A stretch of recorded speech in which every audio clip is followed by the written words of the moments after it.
પરમ કલ્યાણકર પ્રભુવીર એમની આજ્ઞા પ્રમાણે ચાતુર્માસ કરવા આવ્યા છે. શાસ્ત્રો ફરમાવે છે કે જેમ પ્રભુ વીરે કર્યું એમ ગણધરોએ કર્યું, જેમ ગણધરોએ કર્યું એમ એમના શિષ્યોએ કર્યું, જેમ એમના શિષ્યોએ કર્યું એમ અમારા વડીલોએ કર્યું, અને અમારા વડીલોએ કર્યું એમ અમે કરવા માટે આવ્યા છીએ. ચાતુર્માસમાં કરીશું શું? કોઈ પણ કાર્યનો આરંભ કરીએ, એક લક્ષ્ય હોય છે, એક તમન્ના હોય છે, એક સાધ્ય, એક ધ્યેય એની સાથે જોડાયેલું હોય છે. ચાતુર્માસમાં જે કરવું છે એ કબીરજીના શબ્દોમાં કહું. કબીરજીનું એક પદ બહુ ગમે છે, કેમ કે અમારા જીવનમાં એવું જ કંઈક બન્યું છે. કબીરા બિગડ ગયો. કબીર કહે છે કે આ કબીર બગડી ગયો છે. કોઈ માણસ પોતાની જાતનો સુધરવાનો ગર્વ કરી શકે અને કાં તો બગડી જવાનો પશ્ચાતાપ કરી શકે, પણ બગડી જવાનો ગર્વ અને એનું ગૌરવ એ કબીર જ અનુભવી શકે. એ કહે છે કબીરા બિગડ ગયો, કબીરો બગડી ગયો છે. પણ કેવો બગડ્યો? તો ઉદાહરણ આપે છે कि मिट्टी के संग में बीज भी बिगड़ो. मिट्टी के संग में बीज भी बिगड़ो. आ माटी एमां बीजने वाव्યું, દાટ્યું. દાટ્યું નહોતું ને ત્યાં સુધી અખંડ રૂપકડું હતું, ગમે એવું હતું. માટીમાં દાટ્યું, પાણી મળ્યું, પવન મળ્યો, અનુકૂળ સંજોગો મળ્યા, પોષણ મળ્યું, બીજ ફાટી ગયું, બીજ બગડી ગયું, બીજ ચીરાઈ ગયું, તો બીજ બગડ્યું. પણ બિગડ બિગડ કર પેડ ભર્યું. જો બીજ બગડ્યું, એ ફાટ્યું, તો ઝાડ બન્યું. કબીરા બિગડ ગયો, કબીરોય બગડી ગયો છે બીજની જેમ. એ ફાટ્યો છે પણ ખીલી ઉઠ્યો છે. દધી કે સંગ મેં દૂધ બી બિગડો. માતાજીઓને પૂછો, સાંજે દૂધની તપેલી લે ને એમાં આટલું દહીં નાખે, થોડુંક મેળવણ નાખે, તો દધી કે સંગ મેં દૂધ બી બિગડો. અને તમે દૂધની જુઓ તો ફાટી જાય, બગડી જાય. પણ બિગડ બિગડ કર માખણ ભર્યું. એ જ્યારે દહીં બગડે તે બગડી બગડીને માખણ બને. કબીરા બિગડ ગયો. કબીરોએ આવું જ થયું. એને ગુરુએ કંઈ જ્ઞાન દીધું અને ફાટી ગયો. માણસ ફાટી જાય જુદું, ને કબીરો ફાટી જાય ને જુદું થાય. અને કબીરો ફાટ્યો ફાટ્યો ફાટ્યો તો એવો ફાટ્યો, બિગડ બિગડ કર માખણ ભર્યો. એ માખણ થઈ ગયું. અને પારસ કે સંગ મેં લોહા ભી બિગડો. પારસ મણી એ લોઢાને અડક્યું, એ લોઢું પણ બગડી ગયું. લોઢું લોઢું ન રહે, પોતાનું સ્વરૂપ ખોઈ નાખે, બગડી ગયું. પણ બિગડ બિગડ કર સ્વર્ણ ભર્યો. બગડ્યો તો એવો બગડ્યો કે સુવર્ણ થઈને ઊભો રહ્યો. ભાગ્યશાળી આપણે બગડવાનું છે. તો છેલ્લી લીટીમાં કબીરજી આપણી વાત કરે છે કે સાધુ કે સંગ મેં સંસારી ભી બિગડો. સાધુ આવ્યા, એમનો સત્સંગ થયો, અને એ સત્સંગના પરિણામે સંસારી ભી બિગડો. સંસારી જીવો પણ બગડી ગયા. બિગડ બિગડ કર સંત ભયો. પણ બગડ્યા બગડ્યા તો એવા બગડ્યા કે બગડીને સંત બની ગયા. અમે લોકો તમને બગાડવા આવ્યા છે. આજ સુધી કદાચ બધા સુધારવાના ચોમાસા થયા હશે, અમે લોકો બગાડવા આવ્યા છે.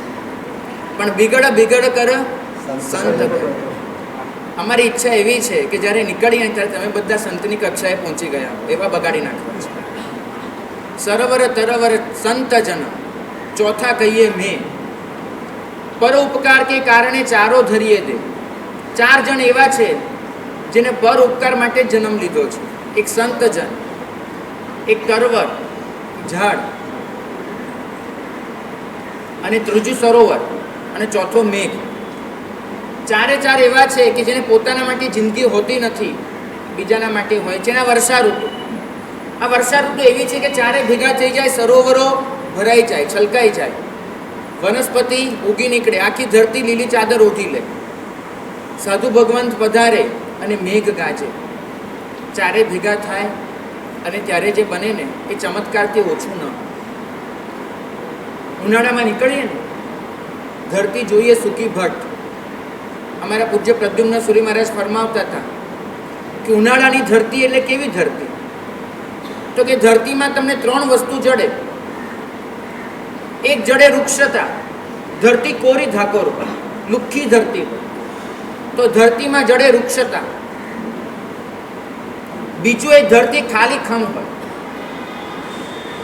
તે ધરતીમાં હોય રિક્તતા, રિક્તતા એટલે ખાલીપો. અને ત્રીજું એ ધરતીમાં હોય રંકતા, સાવ ગરીબી બિચારી બાપડી ધરતી લાગે. તો ઉનાળાની ધરતી વૃક્ષ હોય, રિક્ત હોય, રંક હોય, ખાલી હોય, સૂકી હોય અને બિચારી હોય. પણ એ જ ધરતી એની પર જ્યાં વરસાદ વરસ્યો એ વૃક્ષતા ભીનાશમાં પલટાઈ જાય, એ ધરતી ભીની ભીની બની જાય. એનો જે ખાલીપો હોય એ લીલીછમ વનરાજીમાં પલટાઈ જાય, અને જે બિચારી લાગતી હોય એ ધરતી મોરી ઉઠી સમૃદ્ધ બની ગઈ એવો અનુભવ થાય. શ્રાવકના જીવનમાં વીતતા 8 મહિના એ કદાચ આવા જ વીતે. શ્રાવકની હૈયાની ધરતી એ થોડી વૃક્ષ બની જાય, કારણ કે સતત પાણી ન મળ્યું હોય. શ્રાવકના હૈયાની ધરતી એ રિક્ત બની ગયું, એ ખાલી ખાલી બની ગયું. અને શ્રાવકના હૈયાની ધરતી એ બિચારી બની ગયું. પણ જ્યાં પ્રભુવાણીનું મેઘ વરસે એ 3 દોષો હટી જાય. શ્રાવક ભીનો બને, શ્રાવક લીલોછમ બને, શ્રાવક સમૃદ્ધ બને. અમે આવ્યા છીએ અને નીકળીએ ત્યારે અમારી સફળતા કઈ? અમારી સફળતા એ નથી કે અમારા ચોમાસાને લેબલ લાગે કે ઐતિહાસિક થયું, જાહો જલાલી ભરેલું થયું, જાજ્વલ્યમાન ચોમાસું થયું, ભવ્યાતિ ભવ્ય થયું. આવા એક પણ વિશેષણ જરૂરી પણ નથી અને જોઈતા પણ નથી. પણ એટલું ચોક્કસ કહું કે લક્ષ્ય એક જ છે કે અહીંથી નીકળીએ ત્યારે તમે ભીના ભીના થઈ ગયા હો. અહીંથી નીકળીએ ત્યારે તમે ખીલી ઉઠ્યા હો. અહીંથી નીકળીએ ત્યારે તમે મોરી ઉઠ્યા. જો આટલું થઈ શક્યું ને તો અમારી સાર્થકતા છે. વડીલો અમારો એક જ હિસાબ લેવાના છે, પાસ તમારે અમને કરવાના છે. અહીંથી જઈશું, કોઈ વડીલ ક્યારે એવું નહીં પૂછે કેટલા પૈસા ખર્ચાવ્યા, કોઈ વડીલ ક્યારે એવું નહીં પૂછે કેટલા અનુષ્ઠાન કરાવ્યા, કોઈ વડીલ ક્યારે એવું નહીં પૂછે પ્રવચનમાં કેટલા લોકો આવતા, કોઈ વડીલ ક્યારે એવું નહીં પૂછે કેટલી જાહો જલાલી. વડીલો પૂછશે તો એટલું જ પૂછશે કે ભાઈ ગયા ત્યારે જેટલા લોકો પ્રતિક્રમણ કરતા હતા, નીકળ્યા ત્યારે સંખ્યા વધી કે નથી વધી? જેટલા લોકો સ્વાધ્યાય કરતા હતા, સ્વાધ્યાય કરનાર શ્રાવકોની સંખ્યા વધી કે ન વધી? વડીલો એટલું ચોક્કસ પૂછશે કે ભાઈ સંઘમાં આરાધકતાનું વાતાવરણ તમે વધાર્યું કે નથી વધાર્યું? હવે એનો જવાબ અમે તો નહીં આપી શકીએ, જવાબ તમારે આપવાનો છે. એટલું ચોક્કસ કહું કે તમે બધા ઉપાશ્રય આવો, અમને બહુ ગમે છે. પેલા માણસ ગંધીલા સાધુઓ નથી કે તમે આવો તો ન ગમે. એકાંત પણ એટલું જ ગમે છે અને મેળા વચ્ચે બી એટલું જ ગમે છે. ગુરુ ભગવંતે 2 વસ્તુ શીખવાડી છે, એકલા રહીને પણ મેળામાં કેવી રીતે મહલવું અને મેળા વચ્ચે પણ એકલા કેવી રીતે પડી જવું. બંને વસ્તુ શીખવાડી છે. ગમશે બંને.